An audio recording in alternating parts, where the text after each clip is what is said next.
फूल कुमारी एक बहुत ही प्यारी लड़की थी। उसके माता पिता बहुत गरीब थे, फिर भी वे दयालु थे।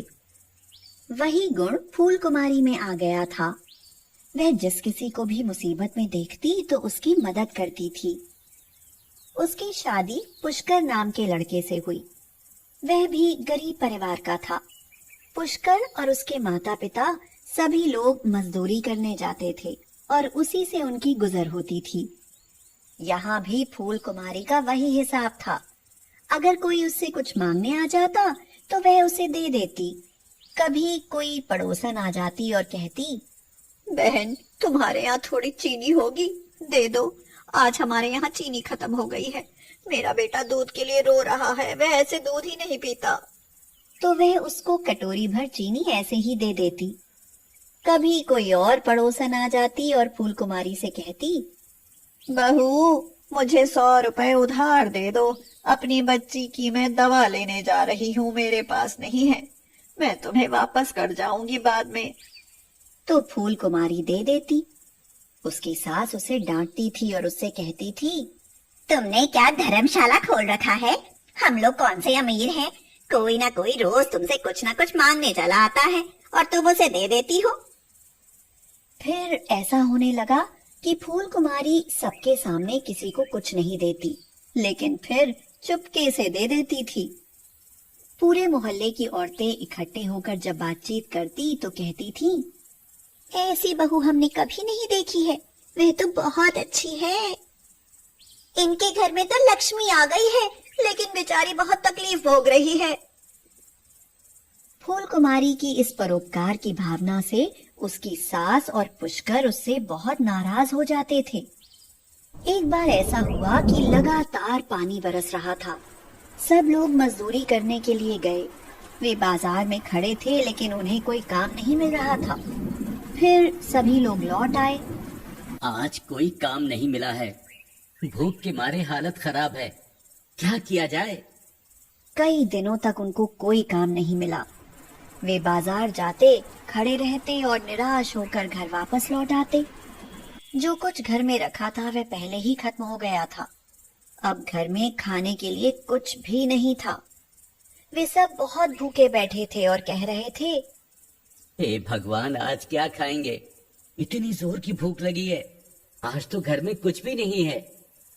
आज मजदूरी नहीं मिली तो आज खाना भी नहीं मिलेगा। यहाँ तो रोज कुआं खोदो, रोज पानी पियो वाली हालत है। तभी उसकी पड़ोसन पुष्पा आ गई। लो, आ गई कुछ मांगने। अरे भाभी, उदास क्यों हो? क्या हुआ? आज हमारे यहाँ कुछ है ही नहीं। इतना सुनते ही पुष्पा अपने यहाँ गई और दाल, चावल और सब्जी ले आई। अभी खाना बना लो, तुमने तो हमारी बहुत मदद की थी। अब फूल कुमारी ने चूल्हा जलाया। पहले उसने दाल बनाई, उसके बाद चावल बनाए, फिर सब्जी और रोटियां सेकने लगी। अम्मा जी, आइए खाना खा लीजिए। सब लोग खाना खाने के लिए बैठे ही थे। सब लोग बहुत भूखे थे। तभी बाहर से आवाज आई, क्या इस गरीब के लिए कुछ है?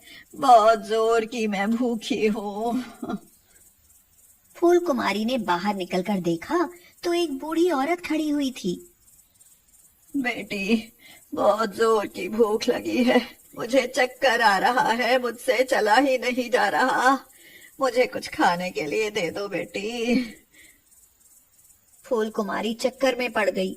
खाना तो थोड़ा सा ही है, जो इतने लोगों के लिए भी पूरा नहीं है। वो सोचने लगी, हे भगवान, मैं क्या करूं? इन बूढ़ी अम्मा को खाना तो हमें देना ही चाहिए। ये कितनी कमजोर है, भूखी भी है और खाना मांग रही है। इन्हें बिना खाना दिए मैं कैसे लौटा सकती हूँ?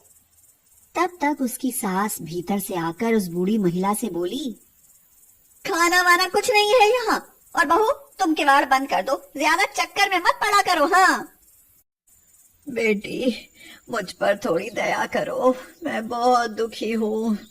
आज तो लगता है भूख के मारे मेरे प्राण ही निकल जाएंगे। ऐसा कहकर वह वहीं बैठ गई। वह आंसू बहाने लगी।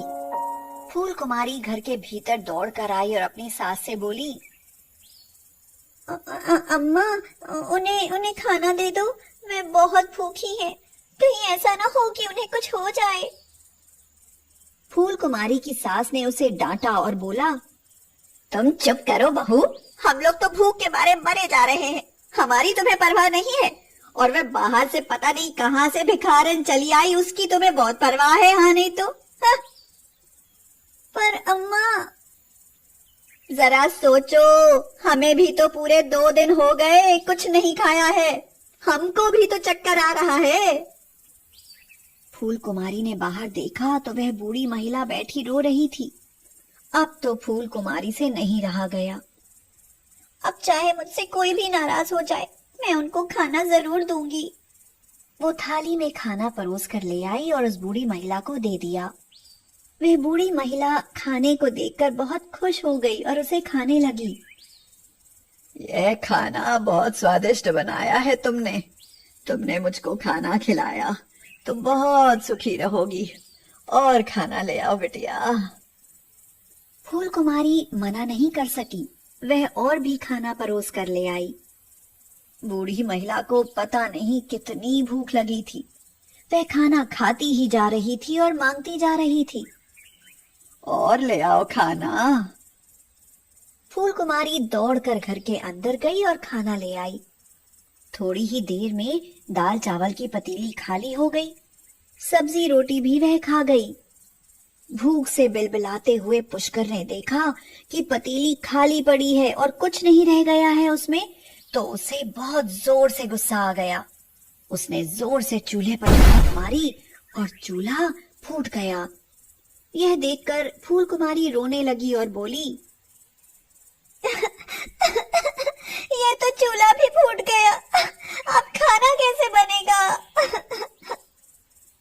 तुम परेशान ना हो बेटी, मैं ऐसा चूल्हा बनाकर तुम्हें देती हूँ कि वह कभी नहीं फूटेगा। उस पर खूब खाना बनाना और जो भी भूखा आए उसको खूब खिलाना। और उसने वहीं से थोड़ी सी मिट्टी उठाई और फूल कुमारी से पानी मांगा। उसने मिट्टी गूंधी और एक नया चूल्हा बनाकर रख दिया। बेटी, इस चूल्हे पर तुम खाना बनाओगी ना तो मुझे याद करोगी। तुम्हारे यहाँ कुछ नहीं है, तुम जिस चीज को बनाना चाहो उसका नाम लेकर चूल्हे पर पतीली रख दिया करना। ऐसा कहकर वह वहां से चली गई। फूल कुमारी ने चूल्हे पर खाली पतीली रख दी और बोली, मैं तो दाल बनाने वाली थी। अब तो एक बहुत बड़ा आश्चर्य हो गया। लकड़ियां उसमें अपने आप जलने लगी थीं। पतीली तुरंत ही दाल से भर गई। अब तो फूल कुमारी बहुत खुश हो गई। 1 मिनट में ही पतीली में दाल अपने आप बन गई। उसने दूसरी पतीली चढ़ा दी और बोली, मैं तो चावल बनाऊंगी। देरी नहीं लगी और चावल भी बन गए। अब तो फूल कुमारी जिस चीज को बनाना चाहती उसी का बस नाम लेती और वह चीज बनती चली जाती। यह देखकर फूल कुमारी के सास ससुर और पुष्कर बहुत खुश हो गए। वे फूल कुमारी की प्रशंसा करने लगे। अब सभी लोग खा रहे थे। जिसकी जो भी खाने की इच्छा होती वह उसी पकवान का नाम लेता और फूल कुमारी उसे बना देती। अब फूल कुमारी की सब लोग बहुत इज्जत करते थे। उसकी वजह से घर का कायाकल्प जो हो गया था।